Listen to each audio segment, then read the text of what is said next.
Hey y'all, today we're going to be doing a ranking video. I'm going to take a trip down memory lane and reminisce about one of Barbie's longest running lines, and that's the Barbie Glitz doll line. When you hear Barbie Glitz dolls, you're probably like, what the f is a Glitz doll? Now, Glitz dolls, when it comes to the distribution of that doll line, it isn't very commonplace in a lot of territories. I think the initial wave from 2008 was only distributed in Latin America, I believe, not even in the States or in Europe. Correct me if I'm wrong. The waves after that were exclusively distributed at Target stores and select retailers. So you won't stumble upon them very frequently. You won't be able to get them online a whole lot, maybe occasionally. So that's why I can feel you when you've never heard of the doll line before. I think Glitz were sort of like targeted towards more lower income households, so that's why they are most commonly distributed in very select territories where the traditional Barbie lines like Extra were way more expensive, and Barbie Glitz dolls were therefore a more cost-effective way to buy your children Barbie doll. It kind of started in 2008 and it's still going on strong to this very day. Barbie Glitz dolls have sort of a special place in my heart. Even though they're still more on the budget side, they're attempting to give a bit more of glamorous looks for our beloved doll line. So this most recent line of Glitz dolls is one of the reasons why I still have faith in Barbie. I think this wave is probably one of my favorite, if not my favorite Barbie release of the past 12 months, because it ticks all of the boxes that I like to see in a Barbie doll. But let's not waste any more time talking about Glitz dolls in general. Let's dive into the ranking and let's start at number 10. Now it might not come as a surprise to you, but my least favorite is Barbie Glitz wave number 8 that came around in 2019 to celebrate Barbie's 60th anniversary. Therefore, they took some inspiration from Barbie's original swimsuit. I think it's obvious why I do not like this line. It's my least favorite, and a line where I'm like, where is the glitz? Where's the glamour? Where's the glitter? These are just very plain looking dolls, very plain looking dresses. I think it's easy to see why it's not my favorite line, and it's also the line that is Barbie Glitz at its most basic and the most standard, because these dolls only have the dress and the shoes on. Most other Glitz lines, if not all other Glitz lines, have an additional accessory in the form of a bracelet or purse. So that's why Barbie Glitz Wave 8 is my least favorite and takes the place at number 10 in this ranking. Next up at number 9 is the Barbie Glitz doll Wave number 9. Now I want to preface this by saying that the African American doll with the daisy face in this lineup is one of my favorite dolls that I have in my possession.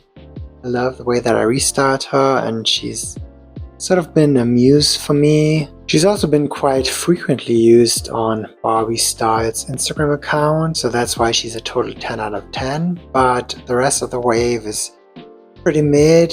I really don't like the Dimples face doll in this lineup. The dresses are very meh. I do have to commend them for starting to use the standard body sculpt from wave 9 onwards that we also see in the latest wave. To dive deep into a bit of Barbie Glitz info, the body sculpt that they had used before that was the budget body with arms that have their palms facing backward and only go up and down. The way their arms were shaped was very odd looking and didn't really fit the rest of the body in terms of the way that the body looked. So at least I have to commend Wave 9 for from then on not cheaping out and starting to use a body that has also full rotation in the neck, because the other cheaper body sculpt only had rotation where the head went from left to right. And even though you might occasionally see me use promo shots of the Barbie Glitz doll lines with the standard belly button bodies and the standard arms, they were prototypes. The officially released Glitz dolls always had the very basic articulation budget zombie body that was very cheaply manufactured. So that's basically the one upside to this wave, but the rest is very mid. It's not my favorite. It's just very meh. Therefore, wave 9 comes in at number 9. Now at number 8 we have wave number 7. Though I was very close to putting the wave number 6 that came before that wave number 7 in this spot as well. It's a give and take. I think what I like about this wave is that they finally introduced a bit of diversity to the Barbie Glitz dolls, because beforehand it was basically all blonde Barbaras. And the Kim face doll, which sadly wasn't part of the standard lineup, as you can see, and you're going to see in my other rankings as well, that they occasionally just have a standard lineup that isn't very racially diverse, and sometimes they leave out the black or tan dolls. So the Kim doll in this lineup is super cute. I really love her face. The dress is cute, simple. I'm not a fan of the color of the shoes. The color of the shoes that they used on the dolls really didn't vibe with the color of the dresses. And from this wave onwards, they also didn't bother giving the dolls particular hairstyles or style their hair. It's just a very straight, sleek style. So therefore this wave comes in at number 8. Now we have wave 6 coming in at number 7. I think this was sort of like the tail end of the traditional Barbie Glitz design. It was obvious that they did not know a whole lot to do with it. There wasn't a whole lot of variety. And this was also the moment that they went from Generation Girl face to midi face. It's kind of like very shocking to see how the downgrade happened when it comes to the screening, going from a full glam look to one without an inch of makeup. I actually had one of those dolls. I think I had the pink one, and I was very shocked that for a doll manufactured and distributed in 2013-2014, she had Kanekalon hair. I had the Generation Girl variant, but the screening wasn't really Barbie looking. She looked very odd. I think they were already starting to sort of go away from the smoky eye and thick liner. They were starting to downgrade the makeup even on the Generation Girl face variant of this line. But the fact that this line also had a Millie variant is sort of like the nail in the coffin for me, and that's why it's so low on this rank.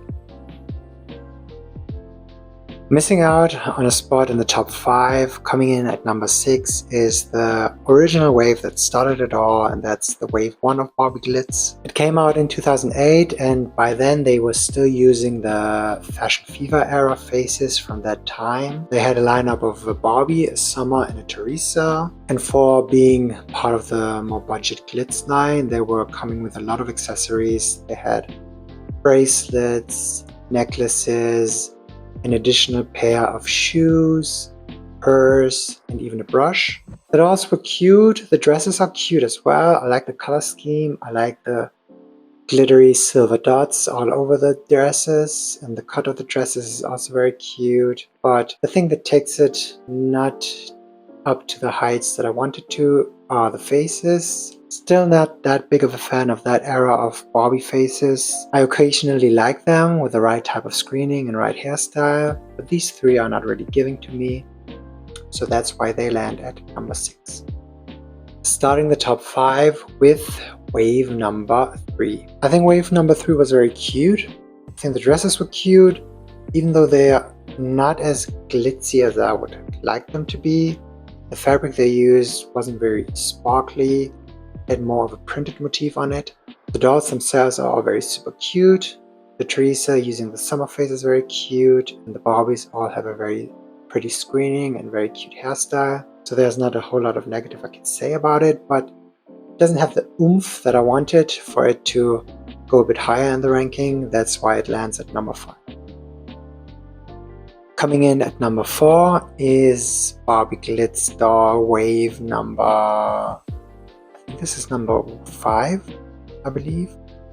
I think the two lines that sort of are emblematic and totally just define Barbie Glitz are waves number 4 and number 5. I think they're just sparkly, they're just glittery. The dresses are very cute, the dolls are very cute. though it's basically one blonde Barbie next to another. You can see that with waves 4, 5, and 6, the distribution of the Black and more Latin American Hispanic dolls wasn't part of the standard wave. Those dolls were always like more of an offshoot that only select retailers stocked, which is a shame because those dolls were also very cute. Those dolls also were just variants of the standard Barbie doll. It had the dresses, shoes, and accessories of the standard version, but the doll itself was then the Teresa or Nikki version. So that's just very nitpicky of me to go through the things that I might not really vibe with. That makes me put it at number 4, but that's where I put this wave. Coming in at number 3 is Barbie Glitz wave number 2. I think this wave was actually having the dresses that I personally might even like the best. I just love the cut of it. It's got this empire waistline, it's got this baby doll vibe, it's very cutely manufactured, it's a very cute dress. Love the Barbies, love the little side bangs that they have got going on. The hairstyle is cute, they have cute accessories. Love the color schemes. It's just very what I like about Glitz. But when it comes to the top 3, it was very tough for me to decide who I'm going to be putting where. So this is more of a gut feeling, which is why I'm putting this at number 3. At number 2 is what I think is the textbook definition of Barbie Glitz. This is wave number 4. You got the most outrageous, kind of even tacky looking makeup on these Barbies, whitest platinum hair, you got the poofy curls. At this point, up until 2013, 2014, they were still using Kanekalon on Barbie Glitz dolls. When it comes to the hairstyle they've used on these dolls, was the hair fiber that kept the curls the best, because with saran you would have to just gel the shit out of those curls to keep them the way they wanted inside the packaging, but with Kanekalon they just swoop them and the curls would stay intact. I love the sparkly dress with that sequin pattern that was just printed on it with some silver glitter. So it just barely misses out on being the number 1 Glitz doll line that is my personal favorite. But you might now know which is my personal favorite, and that's the most recent Wave 10. Shocker. Now the most recent wave was designed by Carla Nuera, just a fabulously talented designer at Barbie. I know that there are variants of this wave where the dolls might have a different hair fiber or different screening, but when I had ordered them online and I got them, I was just shocked because these dolls were just perfect from head to toe and just checked out of the boxes that I like. They have certain hair. None of them have pixelation, not even the milli. The dresses are super cute. I love the silver dots printed on it. It reminds me of Pink and Pretty Barbie from the early 80s. They have very super cute translucent shoes. They have a super cute choker. These dolls are just chef's kiss and there's absolutely nothing about them that I dislike. Every single one is super pretty. I just love the diversity that kind of makes up for the lack of diversity that Barbie Glitz initially had. So that's why the most recent Wave 10 is my personal favorite Barbie Glitz. I hope you enjoyed this ranking, and now I want to hear from you. Have you even heard of Barbie Glitz before? Let me know in the comments down below. If you liked this video, like. If you thought this video was trash, dislike. Subscribe to my channel if you haven't done so already. I might be seeing you in my next video. So, bye for now.